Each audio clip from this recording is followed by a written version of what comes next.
Agora, a gente falou bastante aí, né, de Apocalipse, e você mencionou há um tempo atrás aí a respeito do filme Deixados para Trás. Eu diria que Sim, esse filme ele traz uma visão pré-tribulacionista sim. e ele moldou a cabeça do brasileiro dos anos 90 para cá, né? Então eu diria que 70, 80% do brasileiro é moldado nessa visão escatológica definida por Deixados para Trás, do arrebatamento, né?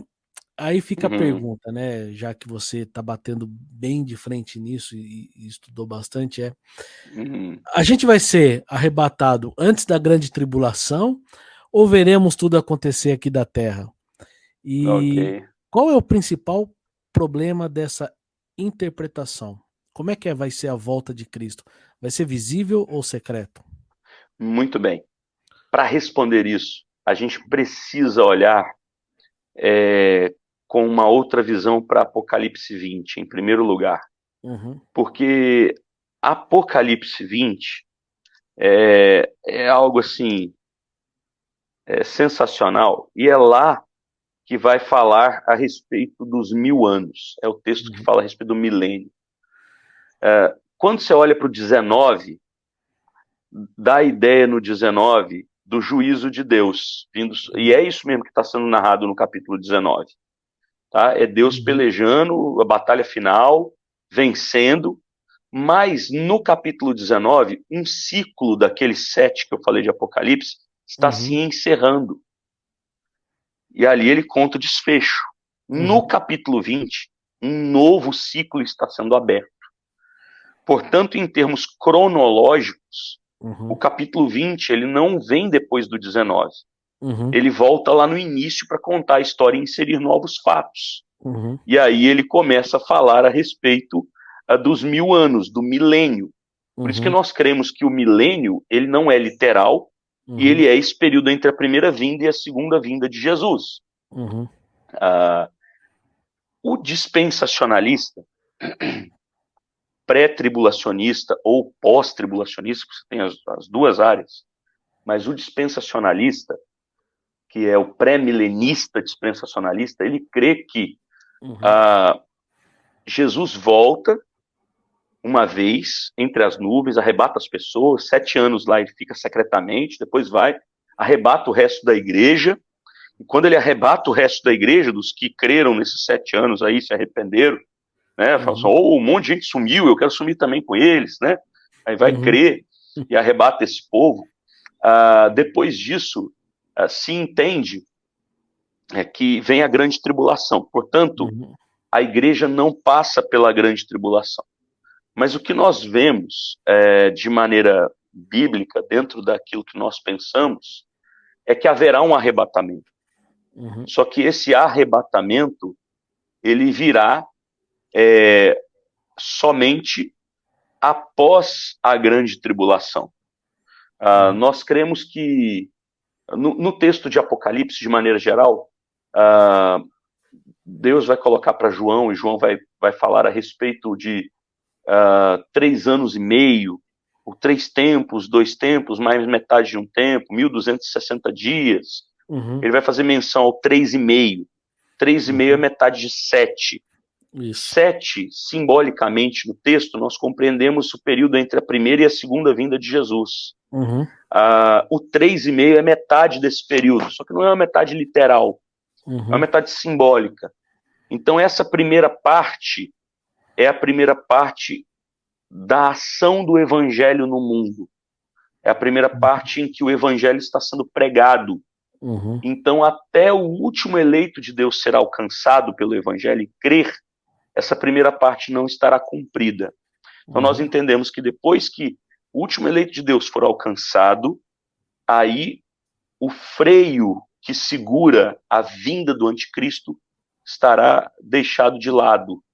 E uhum, agora o homem da iniquidade vem. E uhum, quando o homem da iniquidade vem, que estava sendo segurado pelo evangelho, né, que é o freio, uhum, agora não tem mais ninguém para crer, aí o homem da iniquidade vem e a gente entra na segunda metade, que é a grande tribulação. Então, nós uhum, cremos que nós vamos passar sim pela grande tribulação. A igreja presente, os que estiverem vivos, eles vão passar pela grande tribulação, e por amor à igreja que estará aqui,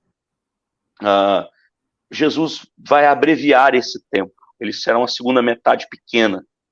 E ele vem sem demora, ele arrebata a sua igreja, ele destrói as forças do mal, derrama o juízo sobre todo o resto, né? E aí vem a restauração de todas as coisas, novo céu e nova terra.